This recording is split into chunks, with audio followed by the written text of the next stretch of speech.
favorite physicist or inventor? What was your name? Brooke? We'll call you Albert. All right, Albert. This is a tower, okay? And this magical tower we built using science and engineering, okay? The bottom part of this tower, where everything else is built on, we call this the foundation. Everyone can see up here, these two areas at the bottom, that's the foundation. What if you removed one of these foundation stones, let's say the central one. If you took that out, please. Okay, it's standing up. So what do you think would happen if you took away that one? It would cause this sign. Why? Because that's one of the main supports for stabilizing it. But how do you know this when you haven't done something like this? Have you built a tower that looked exactly like that before? Not exactly. Not exactly. So how do you know if you haven't done it exactly the same before? How do you know by removing that one piece, then it's going to fall? How do you know what's going to happen? Instinctively, you feel that because of gravity. Instinctively because of gravity. How do you know about gravity? Because we've seen it in other examples. Seen other examples? You thought about it before? Anyone disagree with Albert here? Anyone disagree at all? So anyone think that by removing, if Albert removes that one foundation stone, that the tower will remain up? Hands up. Hands up if you think it's going to fall. Hands up if you think it's going to stand up. Okay. Well, Albert, why don't you demonstrate?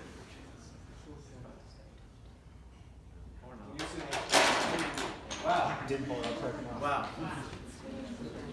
Science works again. So this, you can, thank you. You can just go like this. Round of applause for Albert, please.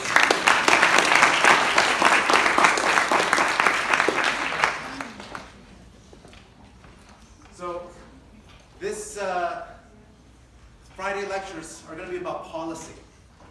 And policy is to economics and law what engineering is to physics. Okay? It's applied law and economics. So you have, we'll be talking a lot about policy today. And defining policy can be a little tricky. But the way I'll talk about policy is that it's a process of formulating, implementing, and analyzing or evaluating rules and or legislation. And from our Wednesday lecture, do you remember that legislation, while we mostly talk about legislation as being part of states, you know that any sort of corporation, institution, body that doesn't use profits and losses, money to make decisions, has to be made using a non-economic process. And this non-economic process, in this class, we're going to call policy. Decision-making, non-market decision-making. You can think of it as policy.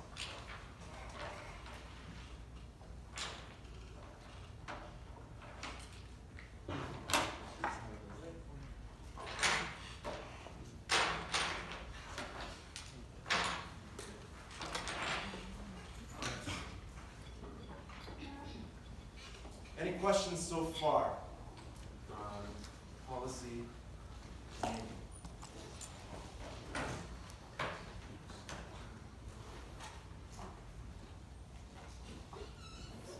So, because policy making makes decisions,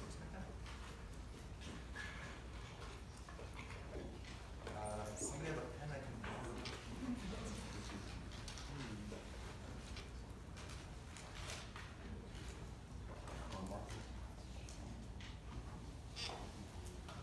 So this is going to be, so like other engineering classes, it's going to be a bit more technical than the theory classes. But here we have policy making.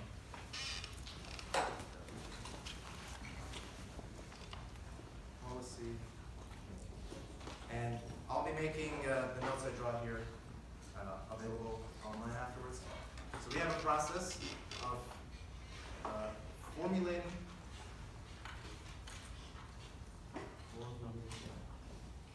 implementing,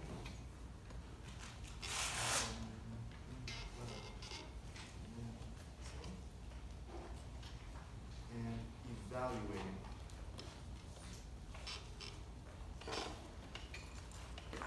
It's a cycle. Okay?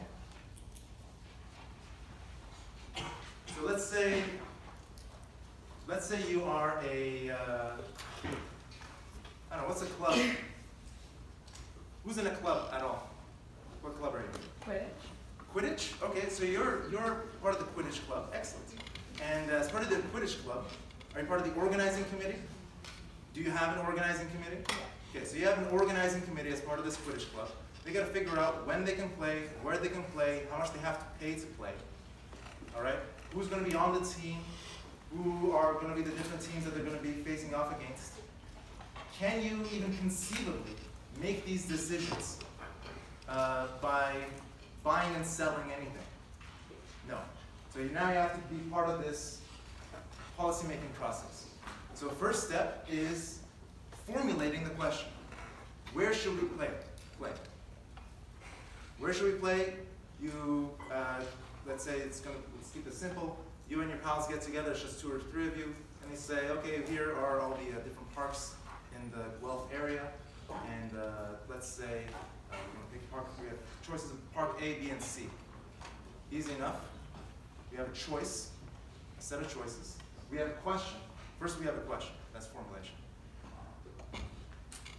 In part of formulation, we're setting out the questions we're going to try to ask our options, right? A, B, and C are our options. Now we're going to say, okay, A, B, and C. A is big. A is the biggest one and the cleanest one. B is the cheapest one, and C is kind of in the middle. How are you going to choose between A, B, or C? You only have 3 options. How are you going to choose between A, B, and C? C, take the most balanced. Most balanced? Yeah. Why not the best one? Well, it's not balanced. It's not the worst. It's not the best. Take the middle. That's one way of approaching it, sure. How do you, what if, okay, go ahead. Yeah. You evaluate your priorities, like compare, I guess, the costs and benefits associated with this decision with other ones that you have to make. So evaluating your priorities is a great step, is an important step. But how do you evaluate your priorities? So if you're trying to buy something, right? If you go to the grocery store, you're trying to buy a cereal. You know the brand of cereal you like, and you know what the expensive grocery stores are and what the discount grocery stores are. You can make judgments based on that. And if you're trying to save money, then you go to the discount places, and if you want to have a fancier experience, you go to the fancy place. But if you're just trying to pick a park, and you're trying to, let's say the 3 of you are in the Quidditch organizing committee, how do you determine whether you should go for the balanced option, whether you should go for the luxurious option, or whether you should go for the cheap option? How do you determine that? That's hard. Go ahead. Potentially, you could ask other members in the group and have a vote to Yeah. see whichever one the person should. So voting is one method. Discourse is another method, right? There are many methods. What I'm trying to point out is there are many methods of choosing the right question to ask and then determining what among the questions is the best answer. But let's just say we did pick option C, okay? Now there's implementation, step 2. Now someone has to go and implement, that is, they gotta go and make the phone calls necessary, write the checks, all this other stuff, to make sure that option C is available for when they want to go and play Quidditch. That's not, just because you chose the correct answer, doesn't mean it's just going to magically happen right away. Make sense? Someone has to do the hard work of putting that into action. After you've done that, or someone has attempted to do that, then we have evaluation. Was option C the best choice? So you thought it was the most balanced ahead of time, but maybe you have all the correct information. Maybe even though it was the most balanced in terms of, well, it was in between being the cheapest and the most expensive. Maybe it was too much on the cheap side. So maybe now you have to figure out, well, do we keep this? Is it worth the switching cost of going to a new place, making the phone calls? Or maybe the person who was in charge of making the phone calls didn't make the right phone calls at all. So now part of your evaluation process is how you chose and determined who was going to make the phone calls. So for each one of these steps, you have these mini cycles, right? Each at every step is a mini cycle of its own, always circling and cycling like a whirlpool of whirlpools. You know? It's hard to figure it out. Any questions so far? Any answers so far? So because we don't make decisions based on markets, and we have to talk with each other, there's a lot of persuasion involved. We've got to figure out some pitfalls that we can fall into. And I'm going to talk about just a handful today, but there are many, many more. The first thing we're going to call it Baptists and bootleggers. Who knows what a bootlegger is? Someone, I haven't called on you in the back. Way back during Prohibition, it was someone who made, shipped, and distributed liquor. Anyone made and shipped distributed liquor? Bootlegger. Well, they were people who were shipping and distributing liquor illegally, right? So they were illegally shipping and distributing and creating alcohol in contravention to Prohibition. Also during Prohibition, there were Baptists. So the bootleggers during Prohibition, they were trying to get illegal alcohol out. Who were the Baptists during the Prohibition era? They were so call them Baptists, even though Baptist is a particular religious group. But in policymaking, Baptist is anyone who has a moral sense of trying to do the right thing. During Prohibition, the Baptists were the ones who felt like they had to really push to make alcohol illegal. What the Baptists and bootleggers principle says is that when you are making any decision, there are those who really have a moral stance that they want that decision to be made, and there are those who can profit illicitly just because they passed that illegal prohibition, or they passed that prohibition or legislation, whatever it is. Illicit beneficiaries and illicit beneficiaries, they form an alliance. This is the Baptist and Bootleggers Alliance. People who should be on the opposite side of the issue actually join forces, because if alcohol is illegal, the Baptists win because they get their moral say implemented. The bootleggers also win because why does anyone get into bootlegging? What's so great about bootlegging? Yes? There's a high demand for alcohol, so they'll pay more for the illegal alcohol. So the bootleggers will pay for this to be invested. Yes, so in black markets, the profit margins are gigantic because of all the risks and all the other factors involved. Gigantic profit margins to be made. So the bootleggers want to make things illegal so that they can benefit from the black markets. Is this clear so far? Any questions at all? Okay. From here, we have the rent seekers. So we'll talk about rent seeking later in the course. But rent in economics does not mean the amount of money you pay at the end of the month to your landlord. A rent is a supernormal profit. okay? Super normal profit means like bootleggers, they get a lot of above average profit for doing something. But there could be other people, and the prohibition example is the most obvious. But let's just say, let's talk about doctors. So can anyone just go out and open up a store, call it, a doctor's office, call themselves Dr. So-and-so? Can anyone do that? Yes or no? No. Why not? Because the medical associations of our countries have passed legislation that said in order to call yourself a doctor, you have to pass our examinations, go to our schools, keep up with our extracurricular, continuing education demands, etc. They say, oh, it's in the public interest.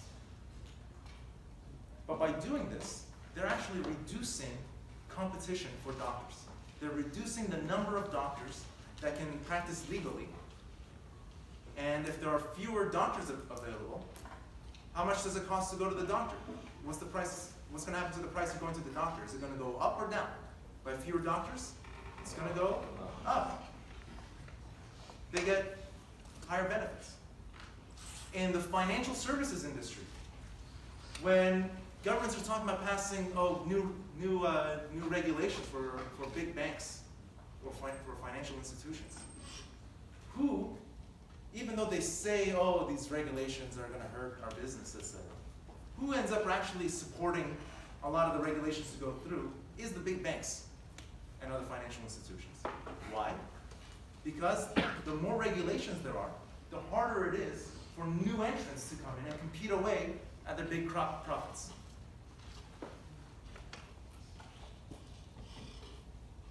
Make sense? Questions at all so far? Okay.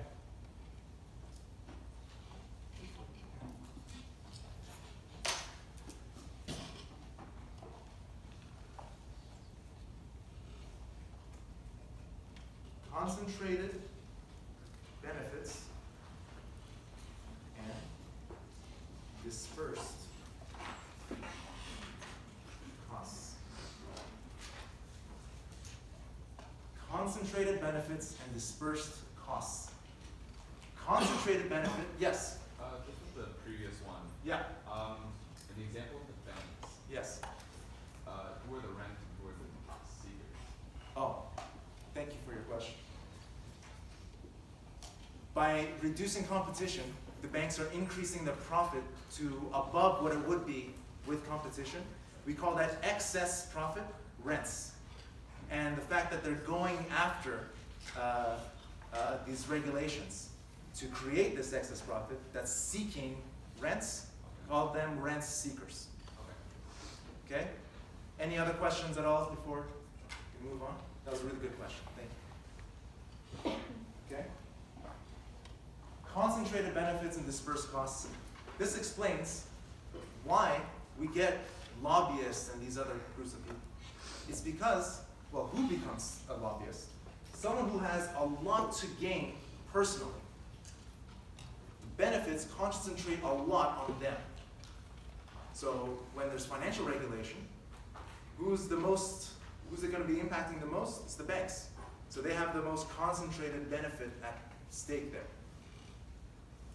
But the cost of increased regulation on banks or increased regulations on doctors, etc., the cost is dispersed among the millions of the rest of us who then have fewer options to deal with when it comes to competition.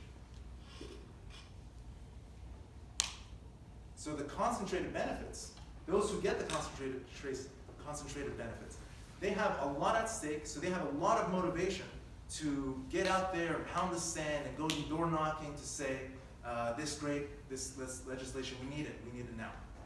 The rest of us, I'm going to write this down.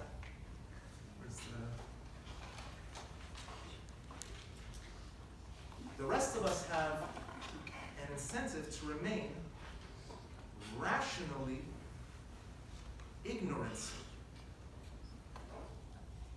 Rationally ignorant. What what does it mean to be rationally ignorant?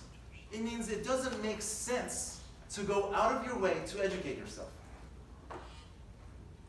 It does not make sense to go through all the expense and the labor. You've got things to do. You've got a life to live. You've got a job and school and a family. Now you got to go and read through 200 pages of regulations to figure out who's benefiting what. Come on. Can't expect that. So you remain rationally ignorant. Most of us are rationally ignorant about a lot of things. And the reason it's rational is because the benefits of getting educated, you expect, are going to be outweighed by the costs. So the reason these behaviors persist, the dispersed costs make it cheap for the regulations to happen in the first place. And the rational ignorance means it's too much of a hassle for you to worry about what the outcome's going to be. At most, it's going to cost you a few bucks a year. You think? So why should I get worked up about this? Any questions at all?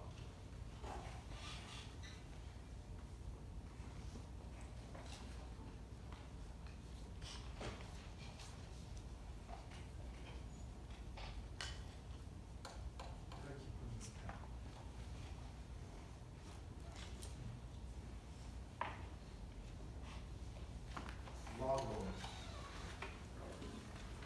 Who knows what log rolling is? Anyone has a guess as to what log rolling is? Guess. Hands up if you have a guess. Well, the wrong answer is what people do in lumber country, where they cut down trees and then as a group, somebody has to cut down a tree, the whole neighborhood comes in, everybody rolls the logs into one lot, and then all those people move. That's the wrong answer. Log rolling has always been about trading political favors.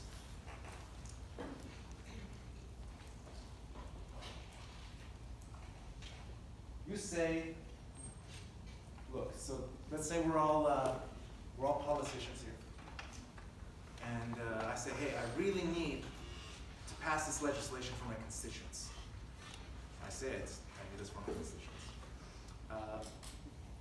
But I know you're opposed to this.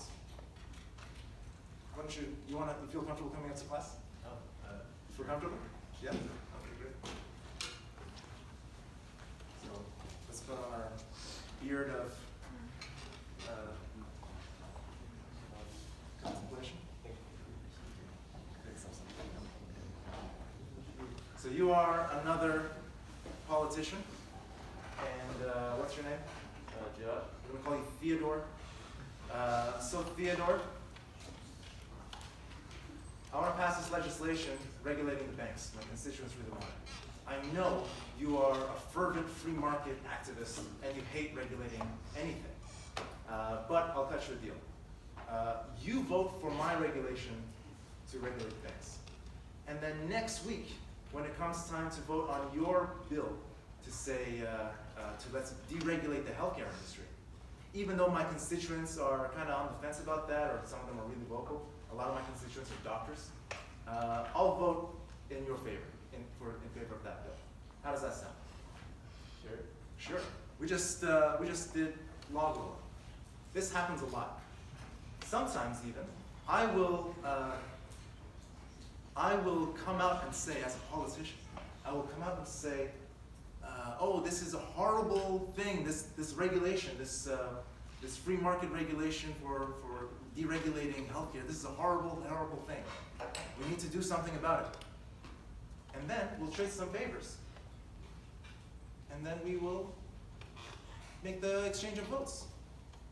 Because what really counts is exchanging the votes when it comes to making policy. Okay? At the government level, at least.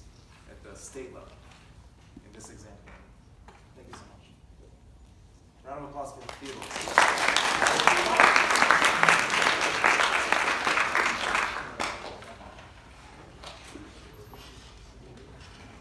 Any questions at all before moving on? Any questions? Yes? Is that even legal for politicians to trade favors? let's just say no one's ever gone to prison for changing, for exchanging votes. Any other questions? Yes? So will politicians say one thing and then vote differently, or were you saying that they'll make a statement agreeing with the other person and then say the same thing with their vote? So here's actually a better example, okay? So I will come out and say,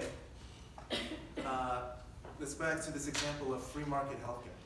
I will say, I am against free market healthcare. I will come out and big fuss about this because I know my constituents are doctors. I will say I'm against free market healthcare, but I've gone to him ahead of time and said, if you let me make this speech against free market healthcare, I'll let you vote against my deregulating banks or regulating banks thing. And then you make votes that way too. Does that make sense? So you can exchange even the speeches that you make in exchange for votes and other things. This happens. Any other questions? Yeah? Would a lobbyist be kind of doing the same thing as law rolling, except they're not political? Would it be more involved in like trading money instead of trading votes? Well, buying a vote, we typically don't call that log rolling. We just call that corruption. Okay, it's not law rolling. What lobbyists typically do is that they represent people with concentrated benefits, and they try to make themselves sound as if they're Baptists. They say you have to do this thing because it's the morally right thing to do. In the West anyway, we don't have so much the outright buying of votes. It's a lot of this, they make moral arguments or fake economic arguments saying, oh, here's a fun example. Say a bunch of candle makers get together and hire a lobbyist, and the lobbyist says, I'm here representing the candle makers, and Theodore, my esteemed civil servant, please hear me out. My candle makers, they're in trouble. The candle making business is in trouble. We need help. Why don't you pass a law requiring every window in the city to be shuttered down, and that we set up a huge disc in the sky that tracks the sun throughout the day, so that the city is constantly under shadow. You laugh, but think of it this way. By creating darkness over the city, we now create more demand for the candles. That creates more jobs for the candle makers, right? By things being in the dark, we now have to buy, the candle makers have to buy more supplies for their candles. Candles are made out of wax and oils. That creates more opportunities for those guys, right? And those guys get the extra demand and all this crap. Anyone see a problem here? Anyone see a problem with this logic? Yeah. Everyone's going to have a vitamin D deficiency? That's going to create an opportunity for the vitamin D manufacturers. How could you be so naive? How could you be so naive? Think of the vitamin D pharmaceutical companies. Think of how rich they'll be. What's the problem? Yes? I think the ability to completely block out the sun might just be above the engineering level. Oh no, we've got very, very smart engineers, I assure you. Yes? Almost like taking away some of these liberties, like one of their liberties to be able to, I don't know, not necessarily the society that they live in might not like agree on that. Oh, but what's the liberty of one person compared to the profits of the pharmaceuticals and the candle makers and the oil makers? Yes? Or the industries that rely on the sun, and then you're just kind of shifting their stuff to... Oh, but my friend, we have artificial sources of light now. We have artificial sources of light now. Think of them. Think of their business. Yes? Would it be unfair maybe to become people who don't have enough money to pay for candles and vitamin D and all this stuff? Oh, but we can just raise taxes, just a little bit to raise taxes, and then from those taxes we can give money to those poor and impoverished souls who can't afford the candles. Yes? How can you prioritize candle making over, say, farmers? Because I just made this argument. By creating this market for candles. We're creating a market for wax makers and vitamin D makers and artificial light makers. Yes? How much money is the city going to spend building much money. Think of all the money that's going to go into the pockets of the candle makers and the vitamin D makers and the wax makers. Yes, sir. People who worship the sun may have an ethical dilemma with that. Ooh, people who worship the sun, the pagans. This is a Christian country, sir. You want to think about the pagans? Any other objections? Possible objections? Who remembers the first lesson of Stanley, the bookstore owner of the first lecture? Right? By breaking the window, he could have made a suit. By building this gigantic sun-blocking device and shuttering all these windows, where's the money going to come from? Think of all the other things that that money could have been used for in order to make those contraptions. Think of all those businesses who now have lost money, lost customers, lost opportunities, lost profits to subsidize the candle industry and the vitamin D industry and the wax industry.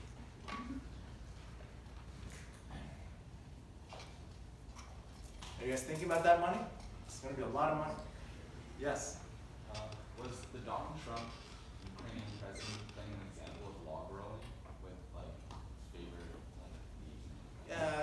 Yeah, I guess broad enough. Typically it's within the same legislating body we talk about this. Any other questions?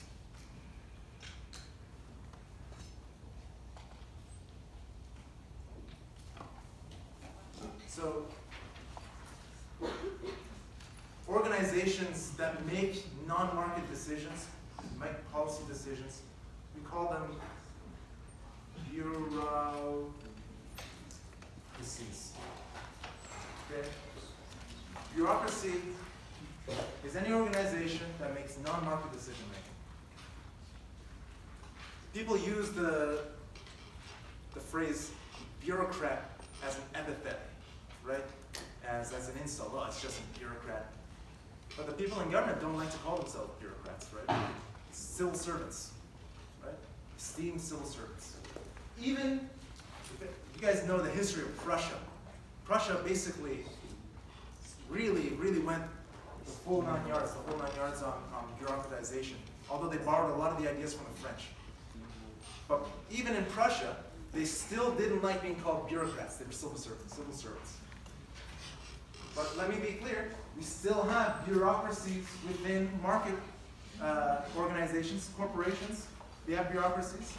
But the difference between a bureaucracy within a business, a for-profit business, is that ultimately the decision-making of the bureaucratic organization is subject to profits and losses.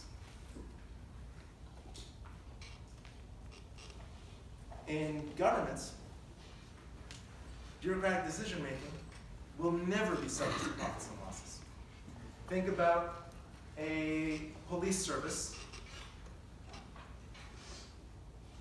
Police service has to choose, they have a budget, and they have to choose how many policemen they're going to hire versus how many computers they're going to have for data searches, etc. How could they possibly make this judgment? They cannot make this judgment based on costs, based on revenues, based on profits. So there has to be some other method of determining priorities that can't be down to profits and losses.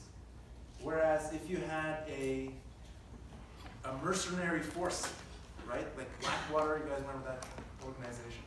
They are as a mercenary force, as a private army sort of thing. They have clients that they're responsible to. They're on the stock market, right? They have balance sheets, and they have profits and losses to worry about.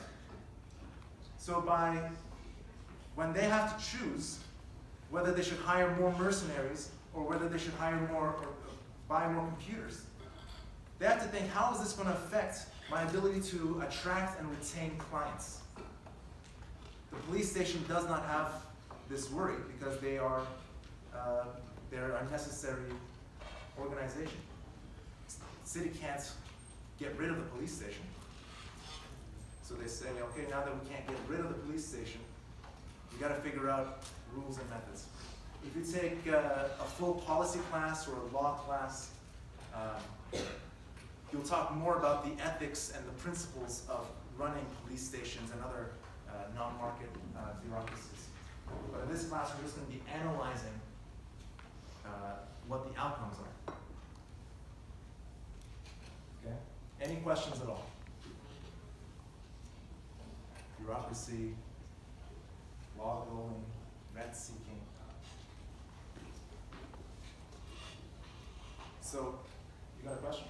Going back to lobbying, is there any situation where lobbyists create incentives that don't detract like financial resource capabilities from certain people to like subsidize others? Is there any situation where like everyone is like benefiting from lobbying? In political decisions, the reason you have a lobbyist typically is because some are going to benefit at the expense of others. Okay? Even if in the long run, everyone will benefit, in the short run, some will benefit at the expense of others. Okay? For example, economists, they love to talk about free trade. We need free trade, get rid of tariffs, etc.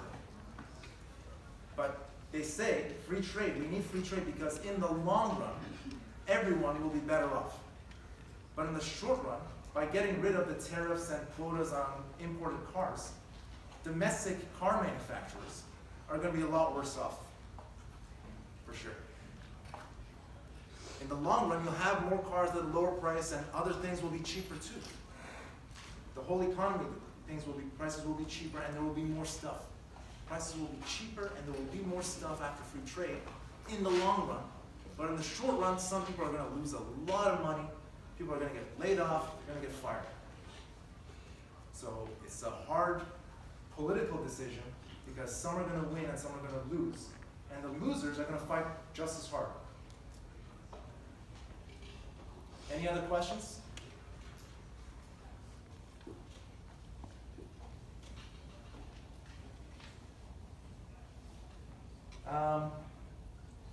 Thought about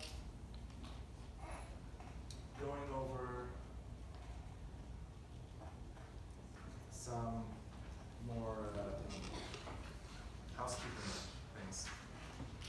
How are the people who have had labs so far, which should be 5/6 of you, how have you been finding the labs? Hard or easy? Anyone want to volunteer and answer it? Yes? I think they're good as long as everyone's participating and the conversation keeps going. It's pretty smooth and enjoyable. Okay. As long as everyone is participating, everyone is going to have a good time. So let's talk about participation. When I ask if anyone has questions, most of the time you guys are pretty quiet. I think I know why. I was a student. Probably think the question is, why don't students ask questions? Number one, they think or they worry they'll say something dumb.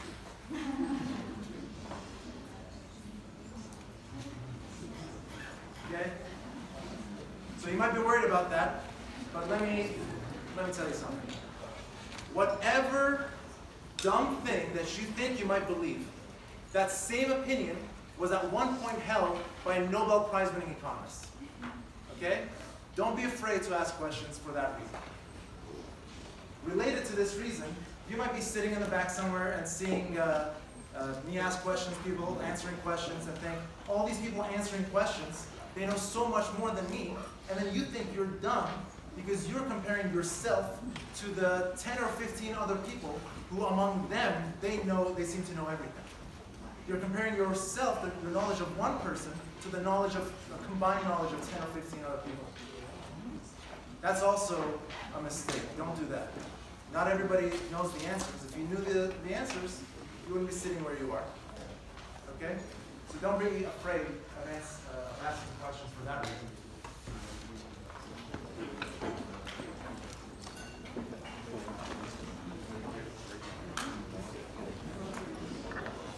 Some of you might be thinking, oh, if I ask a question, the class is just going to drag on longer than it's supposed to. Well, this is a 50-minute lecture. Most of the time, we're going to be short on time. So don't worry about wasting time. By the way, you've paid to be here. You've paid good money, hundreds of dollars, for this class alone. Right? You paid God knows how much money on the textbook. Plus, just the tuition for this class. So don't think of it as wasting time. Think of it as getting your money's worth. Okay? So don't be afraid to ask questions. With that, one last poll. So I'm going to be putting up the quiz this weekend. Okay? The quiz is going to cover the readings from this week. All of the assigned readings from this week could show up on the quiz. Let me ask you this for the semester. Would you prefer I put up the quiz noon on Saturday and then you have until noon on the next Saturday to answer? Or would you prefer it noon on Monday until the next, or sorry, noon on Sunday until the next noon on Sunday? Sunday. Okay. With that, thank you so much.